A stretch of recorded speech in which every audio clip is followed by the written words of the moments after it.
Hello, fellow peacemakers. Welcome back to episode 46 of Make Peace Not Beef. This is Lily, your host, and I hope you are well. So this Omicron, is that how you pronounce it? Omicron? Anyway, so you know what I'm talking about. This new variant is spreading so quickly, but thankfully it's so much more mild compared to Delta and the OG COVID. And I actually read in the news that Omicron might help us achieve herd immunity faster. And scientists are also speculating that Omicron might finally turn COVID-19 from a pandemic to an endemic, which means it's just going to be this ongoing thing like the flu. And I really hope that's the case. But anyway, so I hope you're staying safe during the pandemic. Be sure to get vaccinated and avoid large gatherings if you can, so we can overcome this pandemic sooner. So today, I want to talk to you about palm oil. Yes, palm oil, which has been a very controversial and hotly contested topic in recent years, and also a very important topic to learn about. We're going to talk about what exactly is palm oil, why is it so extensively used, and why is there so much debate about palm oil and its environmental impact. So what exactly is the deal with palm oil, right? You probably see it all the time, mentioned in the news and the media, and why should you care? Should we ban palm oil, or is it actually our best option? You're going to learn all about palm oil today. So sit back, relax, and enjoy. So first of all, what is palm oil? Well, palm oil is an edible vegetable oil that is derived from the fruit of oil palm trees, which somewhat resembles the coconut trees you see in Florida. And the oil is extracted by pressing these precious red fruits in an oil mill. And fun fact, palm oil is the most widely consumed vegetable oil on the planet. Yes, it's not soybean oil, it's not sunflower oil, but palm oil. Can you believe that? And 85% of palm oil in the world is actually produced in just two countries, Indonesia and Malaysia, which, are both located in Southeast Asia, where the warm, humid tropical forest is home to some of the world's largest palm oil plantations. But of course, Indonesia and Malaysia are not the only two countries that produce palm oil, although they are the two leading producers. Now, palm oil production is also found in Thailand, Colombia, Nigeria, Guatemala, and also other parts of Africa and Latin America, but on a much smaller scale.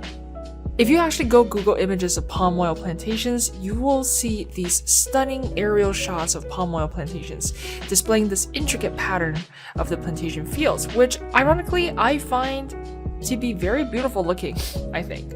So yeah, Google it. But anyway, I digress. So roughly 70% of palm oil that is produced is used in food, especially processed and packaged food such as pizza, ice cream, cookies, margarine, chocolate bars, chips, and a bunch of other snacks you may eat. But it's also widely used in detergents, soap, and shampoos, also found in cosmetics like lipstick. A small percentage of it is used in biofuel for energy.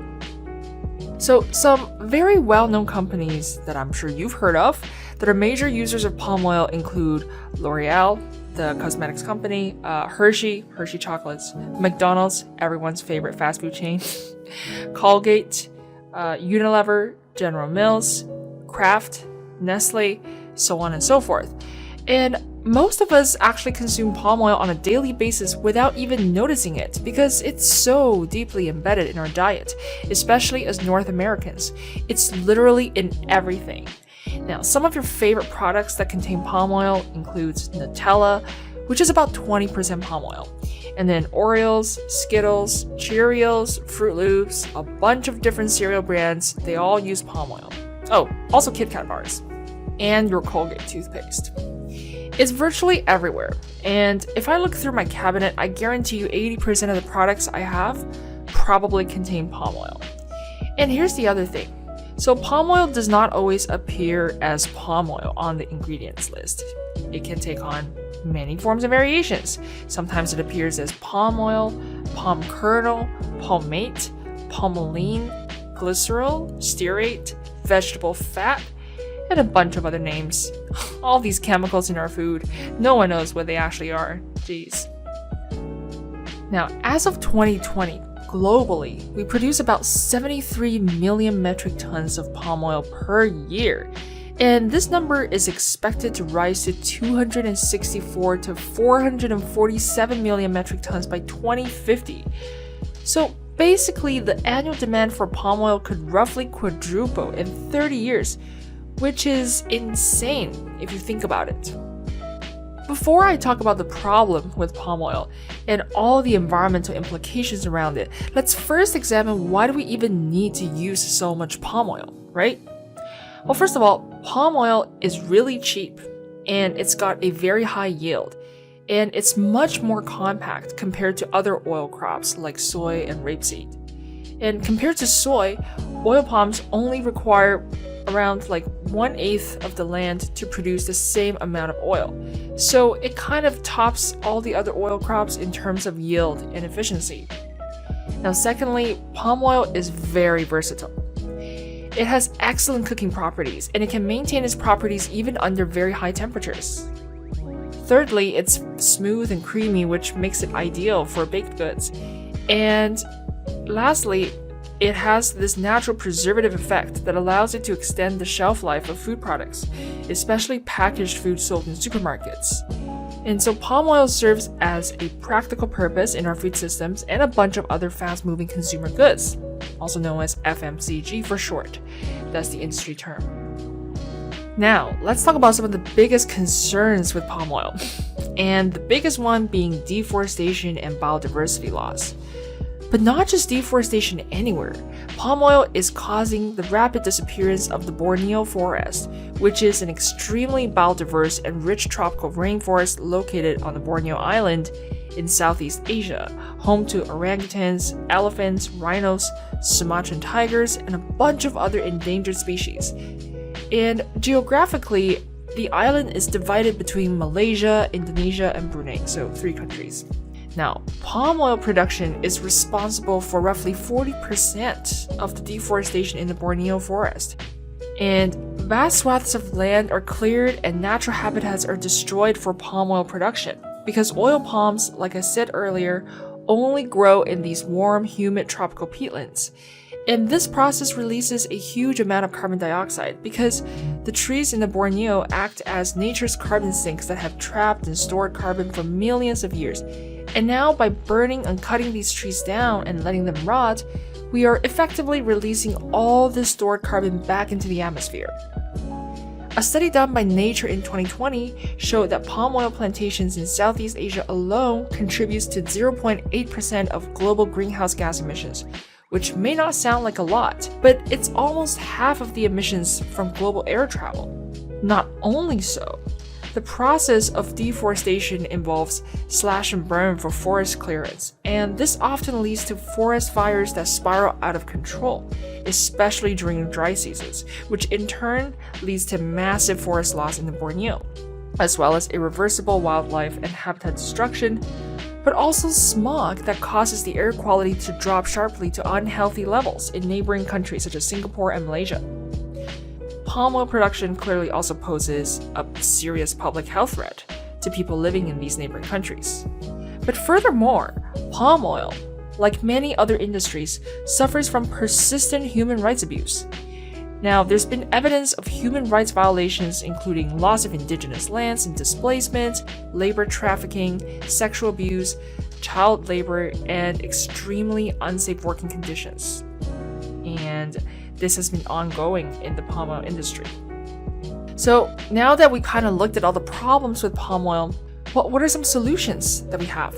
Well, clearly, there are no other contender oil crops that nearly offer the same yield and efficiency as palm oil. So what are we going to do?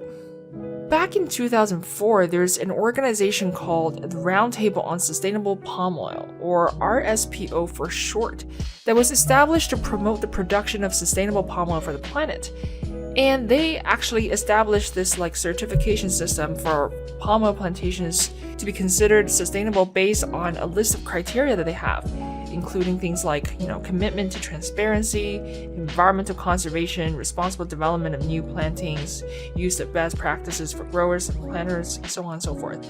So you will see that certain products in the supermarkets actually with like this RSPO label written on it, indicating that the palm oil used in the product is sustainably sourced. Now, how sustainable is it really? I don't know.